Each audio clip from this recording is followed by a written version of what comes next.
हरे कृष्णा। हम भगवद गीता के तीसरे अध्याय, जिसका नाम है कर्मयोग, उसका अध्ययन कर रहे हैं। भगवान ने अर्जुन को सकाम कर्म के विषय में बताया, जिसमें यज्ञ चक्र करने की आवश्यकता के विषय में बताया, और ये भी बताया कि यदि कोई व्यक्ति जो कि भौतिक संसार का सुख भोगना चाहता है और यज्ञ चक्र का पालन यदि वह नहीं करता है, तो उसका यह बहुमूल्य मनुष्य जीवन व्यर्थ ही चला जाएगा। एवं प्रवर्तितं चक्रम नानुवर्तयत इह यः अघायुर इंद्रिया रामो मोघम पार्थ सजीवति। भगवान ने कहा कि यदि कोई इस भौतिक संसार का सुख भोगना चाहता है और यज्ञ चक्र का पालन नहीं करता, तो उसका बहुमूल्य मनुष्य जीवन व्यर्थ चला जाएगा। फिर भगवान ने अर्जुन को निष्काम कर्मयोग के विषय में बताया, क्योंकि वो तो किसी भी भौतिक वस्तुओं से या राज्य के वैभव से तनिक भी आसक्त नहीं था। वह तो विवेकी था। इसीलिए भगवान ने अर्जुन को निष्काम भाव से अर्थात कर्म फल में पूर्ण रूप से अनासक्त होकर अपने प्रत्येक कर्म को सिर्फ कर्तव्य समझकर करने को कहा। अर्जुन का कर्म उसके वर्णाश्रम धर्म के अनुसार युद्ध करना है, क्योंकि वह क्षत्रिय है। और यदि क्षत्रिय की भूमि या राज्य को कोई हड़प लेता है, तो उसे अवश्य ही युद्ध करना चाहिए। बिल्कुल यही परिस्थिति यदि ब्राह्मण के साथ होता है, तो उसे क्षमा कर देना चाहिए। लेकिन यदि वो क्षमा न कर पा रहा हो, तो उसे क्षत्रिय की मदद से दंड देना चाहिए, जैसा कि ऋषि विश्वामित्र ने किया था। ऋषि विश्वामित्र ने राजा दशरथ के पास जाकर मदद मांगी थी, और राजा दशरथ ने अपने बेटों को राम तथा लक्ष्मण को ताड़का राक्षसी को मारने के लिए भेज दिया था। तो हमने अच्छी तरह समझा कि भगवान अर्जुन के माध्यम से हमें हमारे नियत कर्मों को करने के लिए कह रहे हैं, और ऐसा करने से हमें हमारे मनुष्य जीवन के परम लक्ष्य की प्राप्ति हो जाएगी। फिर भगवान ने अर्जुन से कहा कि जो पुरुष अपनी आत्मा में ही संतुष्ट रहता है और सदा ही कृष्ण का चिंतन करते हुए अपने समस्त नियत कार्यों को करता है तथा किसी भी व्यक्ति पर, यहाँ तक कि देवताओं पर भी वह निर्भर नहीं रहता, ऐसे व्यक्ति के लिए कोई भी नियत कार्य करणीय नहीं है। भगवान कहते हैं कि इस प्रकार के व्यक्ति को, जिसे कुछ भी इस भौतिक संसार से नहीं चाहिए, वो किसी व्यक्ति के ऊपर निर्भर नहीं है, यहाँ तक कि देवताओं पर भी निर्भर नहीं है, उसके लिए कोई भी नियत कार्य करणीय नहीं है। वह करे तो उसका पुण्य लाभ उसे नहीं मिलता, और यदि वह न करे तो उसका पाप भी उसे नहीं मिलता। भगवान ऐसे व्यक्ति को पूर्ण स्वतंत्रता प्रदान करते हैं, लेकिन वह स्वरूप सिद्ध व्यक्ति अपने नियत कर्मों को अवश्य करता है, एकमात्र लोक शिक्षा के लिए। यस्त्वात्मरतिरेव स्यात् आत्मतृप्तश्च मानवः आत्मन्नेव च संतुष्टः तस्य कार्यं न विद्यते। यह श्लोक संख्या 17 है, तीसरे अध्याय का। इसमें भगवान ने कहा है कि जो स्वरूप सिद्ध व्यक्ति होता है, उसे कुछ भी नहीं चाहिए, लेकिन वह अपने नियत कर्मों को करता है एकमात्र लोक शिक्षा के लिए। उसे कुछ भी इसलिए नहीं चाहिए क्योंकि वह शुद्ध स्वरूप में है। वह अपने आप को देह नहीं मानता है, वह जानता है वह नित्य कृष्ण दास है। यही एक स्वरूप सिद्ध व्यक्ति की पहचान होती है। लेकिन वह अपने समस्त नियत कर्मों को करता है लोक शिक्षा के लिए।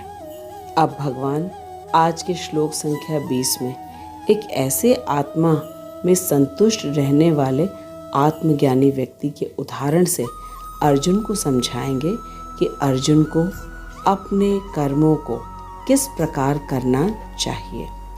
भगवान जो है आज के श्लोक में एक ऐसे आत्मा में संतुष्ट रहने वाले आत्मज्ञानी व्यक्ति के उदाहरण से अर्जुन को समझाएंगे कि अर्जुन को ये समझ में आ जाएगा कि किस प्रकार उसे अपने कर्मों को करना चाहिए। तो आइए अब हम आज के श्लोक का वाचन करते हैं, फिर शब्दार्थ, भावार्थ और श्रील प्रभुपाद के तात्पर्य को पढ़ के आज के श्लोक को अच्छी तरह समझ। कर्मण्येऽभिसंसिद्धिम् आस्थिता जनकादयः लोक संग्रहम् एवापि संपश्यन् कर्तुम् अर्हसि। कर्मण्येऽभिसंसिद्धिम् आस्थिता जनकादयः लोक संग्रहम् एवापि संपश्यन् कर्तुम् अर्हसि। कर्मण्येऽभिसंसिद्धिम् आस्थिता जनकादयः लोक संग्रहम् एवापि संपश्यन् कर्तुम् अर्हसि। कर्मणा कर्म से, एव ही निश्चय ही, संसिद्धिम पूर्णता में, आस्थिता स्थित, जनक आदयः जनक तथा अन्य राजा, लोक संग्रहम सामान्य लोग, एव अपि भी, संपश्यन विचार करते हुए, कर्तुम करने के लिए, अर्हसि योग्य है। भगवान ने अर्जुन को समझाते हुए कहा कि जनक जैसे राजाओं ने केवल नियत कर्मों को करने से ही सिद्धि प्राप्त की है, अतः सामान्य जनों को शिक्षित करने की दृष्टि से तुम्हें कर्म करना चाहिए।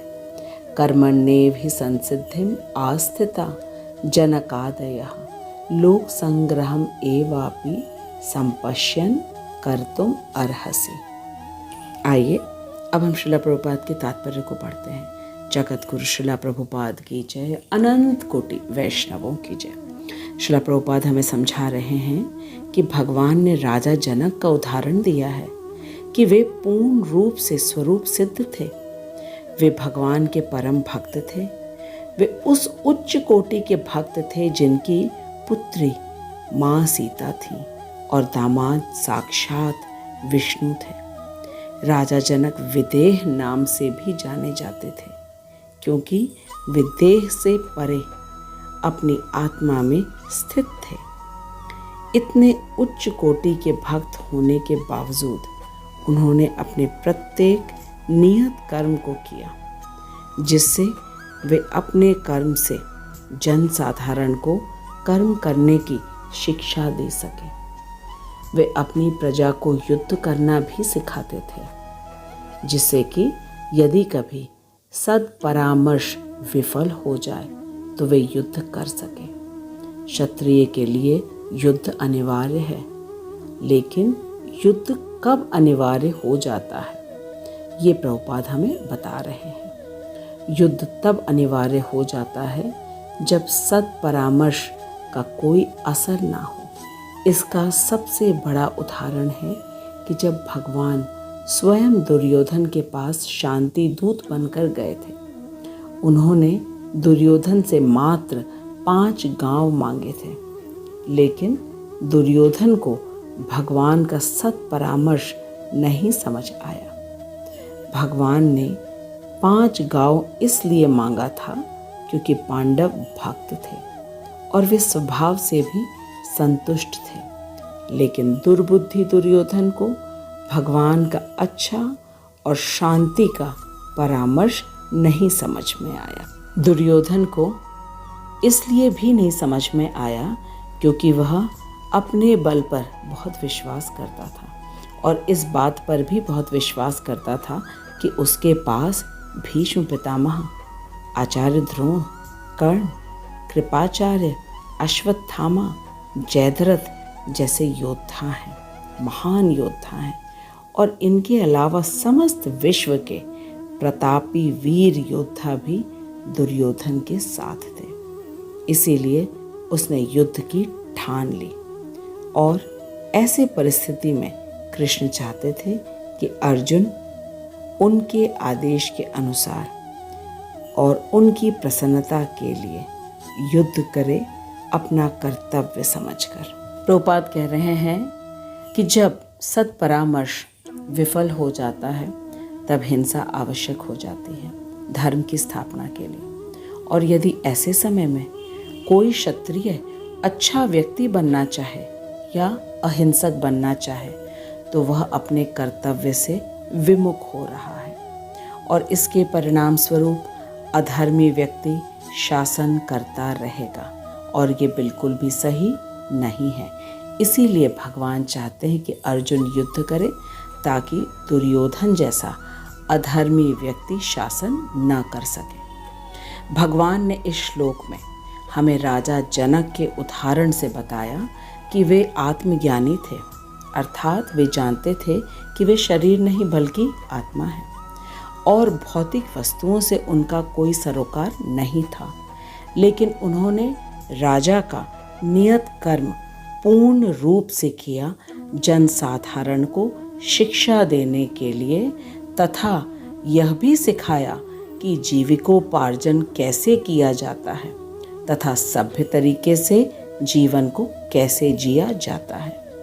श्रील प्रभुपाद हमें समझा रहे हैं कि भगवान कृष्ण ने अर्जुन को निष्काम भाव से कर्म करने को इसलिए कहा क्योंकि यदि राजा जनक पूर्ण रूप से विरक्त होने के बाद भी और आत्मज्ञान में स्थित होने पे अपने सभी वैदिक कर्मों को उन्होंने किया तो अर्जुन कैसे अपने नियत कर्म को छोड़कर ज्ञान मार्ग पर आरूढ़ होने की बात सोच भी सकता है। ज्ञान तो अर्जुन को तब मिलेगा जब उसका हृदय पूर्ण रूप से शुद्ध हो जाएगा। अभी तो वर्तमान समय में अर्जुन देहात्म बुद्धि में है और अपने परिवार के लोगों में अत्यधिक आसक्त है। इसीलिए भगवान ने अर्जुन को निष्काम कर्म करने को कहा जिससे उसका हृदय स्वच्छ हो सके और फिर वह ज्ञान के योग्य बन सके।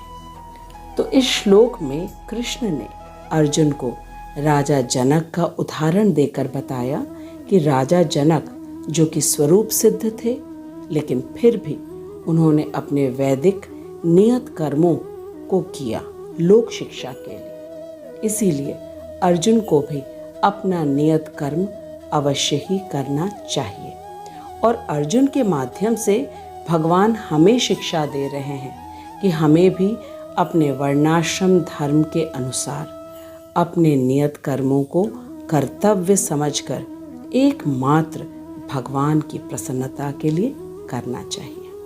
अब आइए हम कुछ सरल से प्रश्नों का उत्तर देते हैं ताकि हमें ये पूर्ण रूप से विश्वास हो जाए कि हमने आज के श्लोक को अच्छी तरह समझा। अपने आप को ज्ञान का अधिकारी भी समझता है तो उसे निष्काम कर्म क्यों करना चाहिए। प्रश्न संख्या 2, राजा जनक के लिए वैदिक आचरण का कर्तव्य आवश्यक क्यों नहीं था। प्रश्न संख्या 3, हिंसा आवश्यक कब हो जाती है। और आखिरी प्रश्न है, कृष्ण भावना भावित व्यक्ति के लिए संसार तनिक भी रुचिकर नहीं रहता है, फिर भी वह कर्म क्यों करता है। इन प्रश्नों के उत्तर अगर हमें आते हैं तो इसका मतलब है कि हमें आज का श्लोक अच्छी तरह समझ में आ गया। मैं श्रील प्रभुपाद और अपने शिक्षा गुरु हिज ग्रेस हरिमोहन दास प्रभु जी को दंडवत प्रणाम करती हूँ, जिनकी अहेतु की कृपा से हम भगवद गीता के गुह्य ज्ञान को इतनी सरलता से समझ रहे हैं। मैं आपको भी धन्यवाद देती हूँ कि आप भगवान के वचन को इतने धैर्य एवं निष्ठा से सुन रहे हैं। अब हम अगले सप्ताह मिलेंगे और अगले 3 श्लोकों में भगवान स्वयं के उदाहरण से अर्जुन को कर्म करने की शिक्षा देने वाले हैं। इसलिए प्रत्येक श्लोक को अवश्य देखिए, खूब अच्छी तरह वीडियो को देखिए और अन्यों के साथ भी शेयर करिए। हरे कृष्ण।